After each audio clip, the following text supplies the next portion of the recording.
السلام عليكم ورحمة الله وبركاته. بسم الله الرحمن الرحيم. الحمد لله رب العالمين. اللهم صل وسلم وبارك على المبعوث رحمة للعالمين سيدنا مولانا وحبيبنا قرة أعيننا قائد الغر المحجلين وشفيع المذنبين وسيد ولد آدم ولا فخر محمد بن عبد الله وعلى آله وصحبه ومن والاه ثم أما بعد. So alhamdulillah, we continue in our series of lessons and lectures on the school of Imam Dar al-Hijrah, the eminent Imam of the two abodes of the emigration, Mecca and Medina, Imam Malik ibn Anas radiallahu anhu, in the school of Al-Malikiyya. And we're reading from the book Tadrib Al-Salik-Class أقرب المسالك في مذهب الإمام Malik, which is an abridgment of an abridgment of an abridgment. So we're getting the essence of the Maliki school, and inshallah we'll be covering all of the abwab, all of the chapters, and we have covered most of the chapters dealing with ibadat, dealing with acts of worship, and we are still in the midst of the final act of worship that we're looking at here, which is Hajj. And we had explained previously that sometimes when mistakes are made in Hajj, there are certain expiations that need to be done, and we had went over previously the expiations for mistakes concerning the rites of the Hajj or the nusuk themselves. Now we will look at something called the fidya, which is looking at for expiations due to violations of the state of ihram. And we had mentioned that ihram, both for men and for women, is a state that is entered in by intention, and then there are certain muhtarizat, or there are certain things that one should stay away from while they're in the state of ihram. But if one does find themselves violating one of these particulars of the ihram, then there are certain things that can be done to expiate it, inshallah. So قال المصنف رحمه الله فصل في موجبات الفدية وأحكامها. So this is looking at something called the fidya. So when it's something about the ihram, we call it fidya. When it's something about the rites of the Hajj, we call it Hedi. And both of them have similar expiations in some cases, which is to sacrifice an animal. And we'll see more about that. So the fidya, or the expiation, he says, تجب الفدية لفعل شيء من محرمات الإحرام. So it becomes obligatory to do the expiation for doing something that is considered haram in the state of ihram. So ihram means to enter into the haram, or the state of inviolability. So it's a spiritual state, right? But then it does of course have things associated with it that we should observe. So if one fails to observe these muharramat, these things that one should observe, then there are going to be an expiation. So he's going to give us an example of some of these things. كلبس المرأة القفازة والبقعة لغير خشية فتنة كلها بغرز أو ربط وكلبس الذكر محيطا ما لم ينزعه بقرب. And we had talked about this, I think, in the previous lesson, but briefly. So if a woman wears gloves or wears something to cover her face, other than for a reason that she fears the fitna, so if she fears that there should maybe do some undue harm or harassment, if she doesn't cover her face, then she's allowed to do so, but preferably without securing it, or securing it in a way so that it's dead. It comes down over her face without it being tied around her face. So something like around her forehead and coming down from there, or to take like a scarf and to wrap it around her face would be preferable. Although if she does it because she fears of harassment, then either way it's okay. وكلبس الذكر محيطا ما لم ينزعه بقرب. And as we said, for the males, they are to stay away from anything that wraps around the body that is fitted to them. So that include even rings, and obviously like trousers, a shirt. If they were to take the same shirt and the same trousers and not wear them as they're conventionally worn, but to wrap around them, then this would be okay. But once you have worn them in that way, then this is from the muharramat, things that are haram during ihram. So he would have to do a fidya. ما لم يمزعه بقرب. ما لم يمزعه بقرب means unless he immediately realized it. unless he immediately, like he made wudu and he had a ring, and then he put it on and, oh wait a minute, I can't wear this. Then he takes it off immediately. Otherwise, if he gets on the bus and goes a while and someone else, oh, you're wearing your ring, you're not supposed to wear that during ihram. Or you're wearing, a shirt or something like that. Then, in this case, they would have to do a fidya or expiation. وإذا لبس المحيطات في آن واحد أو قدم الأعم نفعا كالثوب على السراويل في وقت آخر أو نوى التكرار كفته فدية واحدة وإلا تكررت بموجبها كما إذا أخرج عن الأول قبل الموجب الثاني. So this section is talking about, what if I do it more than once, or I do more than one item of clothes? What if I put on a shirt and I put on the trousers, and how does that all work? So he says, فَإِذَا لَبِسَ الْمُحِيطَاتِ فِي آنٍ وَاحِدٍ. If you put them on all at the same time. أو قدم الأعم نفعا كالثوب على السراويل في وقت آخر أو نوى التكرار كفته فدية واحدة. So 3 scenarios. So either you put them all at the same time. So for whatever reason there was some misunderstanding, or they forgot and they took off their bashakir, which would be the 2 towel-like things that you would usually wear, and they put on regular clothes. Maybe they thought they didn't have to do it anymore, whatever the case may be. So they did it all at the same time. Took a shower, did it all at the same time.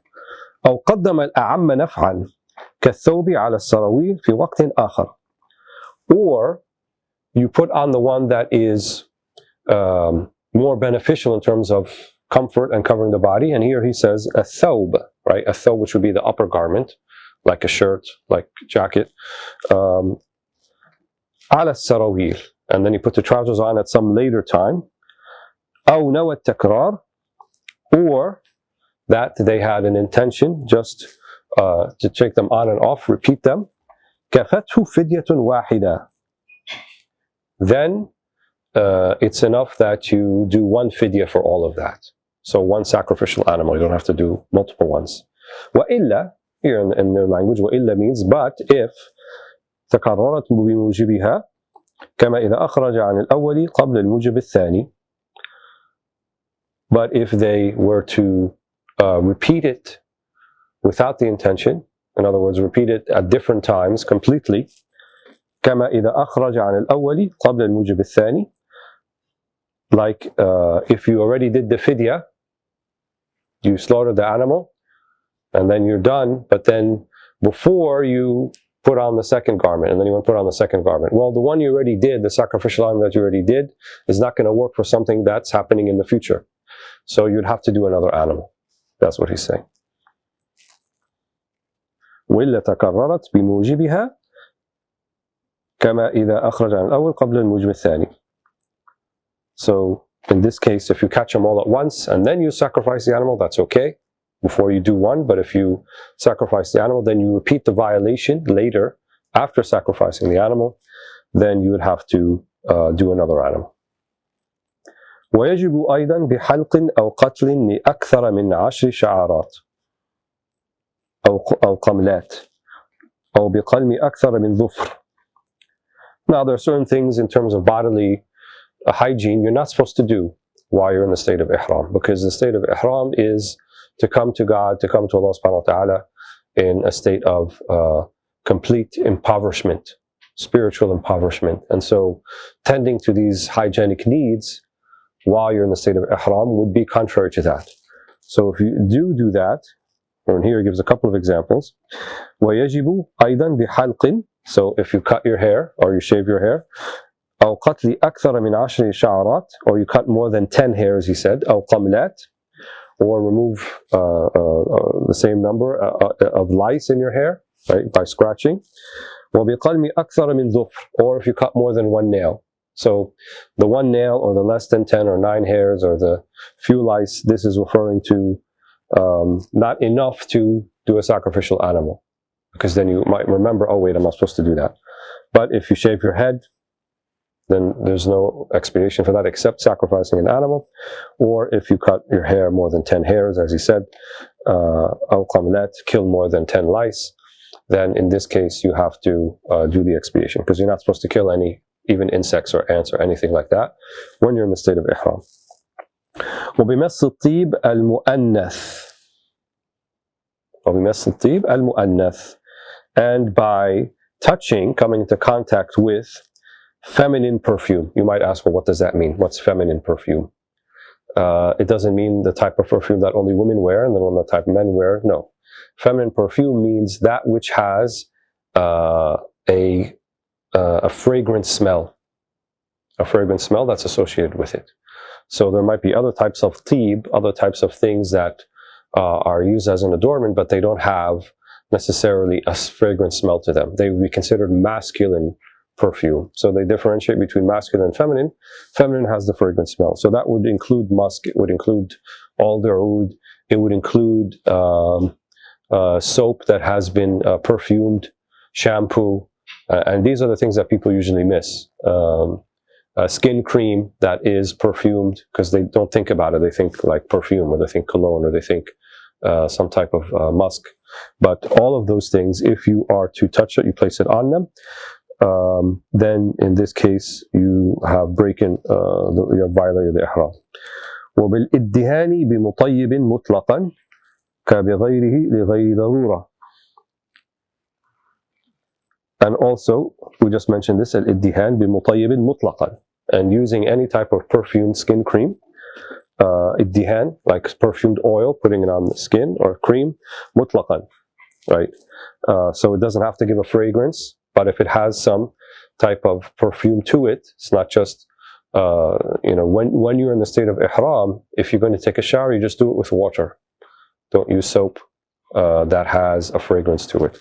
So in this case, dihan, which is to use any type of oil, whether it's a masculine oil, in other words, it has no discernible sort of sweet fragrance, I should say. It has a fragrance, obviously, but not a sweet fragrance. Then in this case, that also would violate the ihram. كَبِغَيْرِهِ لِغَيْرِ ضَرُورَةٍ. Right, also using something else that's similar to this, another type of cream or oil. لِغَيْرِ ضَرُورَةٍ, however, if it's not necessary. So I would say necessary would be medically necessary. So for example, if someone has eczema or have a skin condition and they have to use this medicinally, it's not something just to keep their skin smooth, but it's something they need to use medicinally on doctor's orders, then in this case, that would be a darura, that would be a necessity, and it doesn't violate the ihram. So those are kind of examples. It's not exhaustive because this is a abridgment, mukhtasar. And usually we, if the thing comes up during Hajj or Umrah, or during Hajj, then we would have to look deeper and see if it's a violation or not.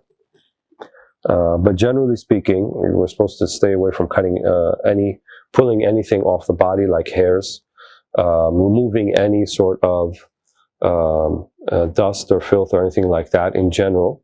And if you're going to take a shower, do it with water. Don't do it with anything perfumed or shampoo. Don't use cologne. All of these things can be done at the onset of the ihram, by the way. So before you make your intention, if you take the shower, then you put on your bashakir, or you put on your Hajj garments, before you pray the 2 rak'ahs, and before you make the intention, and before you make the talbiyah, you should put on something sweet smelling and musk and cologne, and take a shower with shampoo and soap and all those things, because this is prior to the ihram, and you may be in the state of ihram for days. You'll be for days. If you go from Yawm al-Tarwiyah, which is the 8th day, and then you have the Yawm Arafah, which is the 9th day, and then the 10th day is the day of Tawaf al-Ifada, then that's 2.5, 3 days that you're going to be in the ihram. So it's good to do all of those things prior to going into the state of ihram. Now he moves on to the types of fidya, the type of expiations that can be done. وَالْفِدْيَةُ ثَلَاثَةُ أَنْوَاعٍ. So the 3 types. 1. ذَبْحُ نُسُكٍ يُجْزِئُ فِي الْأُضْحِيَةِ ولا يختص بمكان أو زمان ولا يأكل منها. So the first type is sacrificing an animal, the same type of animal that would be allowed in your udhiyah, which comes in the next chapter, so we'll know about the conditions about that, but generally speaking would be an animal, depending on whether it's a sheep or a cow or a camel, or something related to that, like a goat or like a water buffalo, they're in the same category. then there are certain conditions about age and about suitability and about not being in a state of sickness. So anything that would work for udhiyah, which we'll cover in the next chapter, works for the fidya. وَلَا يَخْتَصُّ بِمَكَانٍ أَوْ زَمَانٍ. And it doesn't have to be in a particular place or time, unlike the Hedi. So the Hedi that we talked about in the previous chapter, that's for a violation of the rites of Hajj, not for the Ihram of Hajj, has to be done in Mecca or in Mina, one of those two places, and during the time of the Hajj days. However, for a violation of Ihram, it could be done anywhere, and it could be done even after the Hajj is over. وَلَا يَأْكُلُ مِنْهَا. And the other difference is that you're not supposed to eat from it, unlike the Hedi, which you can eat from. This you don't eat from because it's for the expiation of a violation of the Ihram. That's the first type. If you can't do that, أو إطعام ستة مساكين لكل مسكين مدان. And then for the other option is to do إطعام, and in the Maliki school you have al-khiyar. You can choose this or that, not in any particular order, or you can feed 6 needy people. لكل مسكين مدان. Every miskin gets a mud, min mud al-Nabi sallallahu alaihi wasallam, which is about 3 cups, 2 3/4 cups. So we're talking about 5 to 6 cups of something of a staple food, like rice, like beans, anything like that. أو صيام ثلاثة أيام, or to fast 3 days. Those are the 3 types. وفي العشر من الشعر أو القمل فدون حفنة من طعام. And if you do something very minor, like we mentioned earlier, so like less than 10 hairs or less than 10 lice, فدون or less, فحفنة من طعام. Well, حفنة is just like a single meal for a needy person. So less than the muddan, less than the 2 mud. ومن جامع بعد أن أحرم أو خرج منه مني باستدعاء قبل يوم النحر أو فيه قبل الرمي والإفاضة فسد حجه. أعاذنا الله من ذلك والله أعلم. Here he brings up, well, how do you completely ruin the Hajj and you can't even expiate for it and you have to do it over again? Following things. من جامع بعد أن أحرم, whoever has sexual intercourse after the Ihram, أو خرج منه مني باستدعاء, or they ejaculated by something they did purposefully. قبل يوم النحر, so after the Ihram, قبل يوم النحر, before the day of Nahr, which is the 10th day, which is the day of Ifada. Or أو فيه قبل الرمي والإفاضة, or during the day of the Nahr, of the sacrifice, but before they do the Rami al-Aqaba, before they stone the large pillar, the great big pillar, أو الإفاضة, or before they do Tawaf al-Ifada, فسد حجه, then the Hajj is fasid, which means unacceptable. Wallahu a'lam. However, in this case, they would continue to do all the rest of the manasik, which means al-mabit in Mina, staying in Mina, but they would have to come back when they can to do that Hajj over. So that completes the Hajj, and the next chapter, somewhat related, Kitab al-Udhiyah wal-Aqiqah. Kitab al-Udhiyah wal-Aqiqah. So Udhiyah means sacrifice, and this is going to be for people who are not in Hajj. So people who are in Hajj, their sacrifice is the Hedi, right? We call it the Sacrificial Hedi, which is the sacrificial animal in Hajj for people in Hajj. And for people not in Hajj, if they have the means, they do something called al-Udhiyah, which also means sacrificial animal. And the Aqiqah is also a type of sacrificing of an animal, a sheep usually, and that's on the occasion of a birth, of having a newborn. So he says, rahimahullah, تسن الأضحية لحر غير حاج إن كانت لا تجحف بنفقته فيضحي عن نفسه وعمن تلزمه نفقته بالقرابة فإن أشركهم في أضحيته حصلت السنة للجميع. So it is sunnah, so here it's a strong sunnah in the Maliki school, al-udhiyah, to sacrifice during the days of Eid, لحر, يعني for someone here in pre-modern Islam, there are people who were in a state of bondage, they didn't have to do it, or it wasn't sunnah for them, but for someone who wasn't, which is in our case today, doesn't exist anymore. So for everyone who has the ability, it is a sunnah, غير حاج, but not for the person who is in Hajj. As we said, their sunnah is al-Hedi. It's called something else. إن كانت لا تجحف بنفقته, right? If it's not going to severely affect him financially. So you're of the means where you can sacrifice an animal and it's not going to be burdensome upon you financially. فيضحي عن نفسه. So you do the udhiyah on your own behalf. وعمن تلزمه نفقته بالقرابة. And all those who are of your relatives who, and this is speaking to men, who are required to maintain their upkeep. So that will be your children, your wife, so forth, people living through in your household. فإن أشركهم في أضحيته حصلت السنة للجميع. So if he makes the intention that they are also included in his udhiyah, then they will have also the sunnah for all of them. There's going to be something related to this coming up. I'm not going to mention it now, but when it comes, there's a difference between what people might be thinking. وإنما يجزئ من الضأن ما دخل في السنة الثانية ومن معز ما تجاوزها بشهرين أو ثني بقر دخل في الرابعة أو ثني إبل دخل في السادسة. Now here he's talking about the animals that can be sacrificed, specifically their ages. He said it's yujzi'u. So he didn't say yajuz, for those who are interested in Arabic. Yujzi'u means not as permissible, but it is sufficient, or it is will be sufficient to fulfill the sunnah of udhiyah. In other words, compulsory, if it's a da'an means sheep, dakhala fi sana athaniya, that is past 1 year of age. However, many of the Maliki ulama took this condition in different ways. Some of them said if it is close to a year, then it is better. And it doesn't have to have reached a year. Most of the time, when you actually go do it, you'll find that most of the lambs there have not reached a year yet. They'll probably be in the 7, 8, 9 month range. And most of the Maliki ulama, including Ad-Dardir, said that that's okay.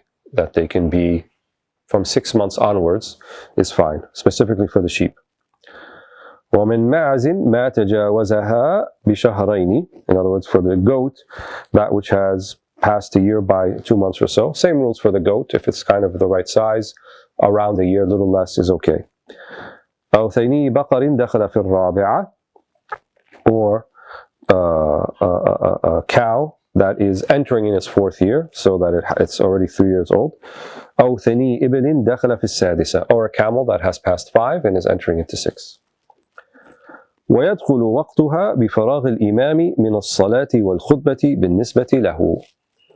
Now in terms of the time, when do you do it? يدخل وقتها بفراغ الإمام من الصلاة. So Muslims pray the Salat al-Eid on the day of Eid al-Adha, and then if they go into prayer, and then the Imam does the prayer first and does the khutbah, and then they finish with the khutbah, then this is the time where it now becomes permissible to do the udhiyah. So after Salat al-Eid. ويدخل وقتها بفراغ الإمام من الصلاة والخطبة بالنسبة له. أما لغيره فبعد فراغه من أضحيته إن أبرزها وإلا تحرى فراغه من ذبحها. So if it's the Imam himself, he can do it as soon as he's finished with the prayer.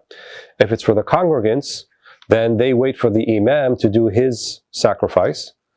If he doesn't do a sacrifice, so they don't know he did a sacrifice, he doesn't show them he did or did not, then they wait a suitable amount of time for however long it would have taken him to sacrifice right after the prayer, so maybe like half an hour or so. And most people usually wait that long anyway. ويستمر وقتها إلى غروب الشمس من اليوم الثالث. And its time extends until sunset of the 3rd day. So the 3rd day after Eid al-Adha. So you have the day of Eid al-Adha, then the 2nd, the 3rd, and the 4th day. وأوله أفضل من آخر الذي قبله. And the beginning of the day is better than doing it later in the 2nd day. So if you're going to do it in the morning of the 1st day, that's ideal. And then the afternoon of the 1st day is 2nd best. And then the morning of the 2nd day is 3rd best. And then the morning of the third day is better than the afternoon of the second day. And then the morning of the fourth day, the morning of the third day is better than the afternoon of the second day. وهكذا. So it's always better to do it in the morning. Imam Malik was of the opinion that the udhiyah, any sacrificing that is for ritual purpose, should always be done during the day before Maghrib, before sunset. And his interpretation of the ayah, fi ayamin ma'lumat. Ayam, yom means day, not night. So that was his interpretation. وَالنَّهَارُ شَرْطٌ لَهَا, as we just mentioned. وَالنَّهَارُ شَرْطٌ لَهَا. So it's a condition of its validity that one does it during the day before Maghrib, and ideally before Zawal, before Dhuhr. So the time of Duha. وَالْأَفْضَلُ الْفَحْلُ ثُمَّ الْخَصِيُّ. And in terms of the type of animal, gender, الْأَفْضَلُ الْفَحْلُ, which is the male. ثُمَّ الْخَصِيُّ, then the castrated male. وَالْبَقَرُ تَلِي الْغَنَمِ. And ghanam, which are sheep and goats, are better than cows. وَهِيَ فِي الْبَقَرِ وَالْإِبِلِ عَلَى ذَلِكَ التَّرْتِيبِ. And also cows are better than camels. This is opposite what we saw في الهدي. المقصود في الهدي كثرة اللحم. In the hedi, which is more for distribution to people, then the objective is the more meat. So the more meat is in the camel than in the cow, and then the more meat is in the cow than in the sheep or the goat. But for udhiyah, for those who are outside of Hajj and making the sacrifice, then we're looking at tibat al-laham. We're looking at the quality of meat, and it's generally acknowledged that the quality of sheep meat is better than cow, and cow is better than camel. ولا تصح الشركة في ثمنها وفي الثواب تصح لقريب في نفقته ومسكنه. So this is something the Maliki madhab has that's different from some of the other schools you might have heard about, which is لا تصح الشركة في ثمنها. So you cannot partner up with someone else in paying for the sacrificial animal. So it should be done by an individual. However, if there are other people who are in your household, as we said, you can make the intention for their reward, but not that they actually pay at the same time as you. So your neighbor, if you say, can we go halvesies on, I pay half and you pay half of the sheep or the cow, this is not allowed in the Maliki school. Everyone has to do for themselves, and in the household members, if they make the intention, inshallah, they get the reward too. Wallahu ta'ala a'la wa a'lam, walhamdulillahi rabbil alameen.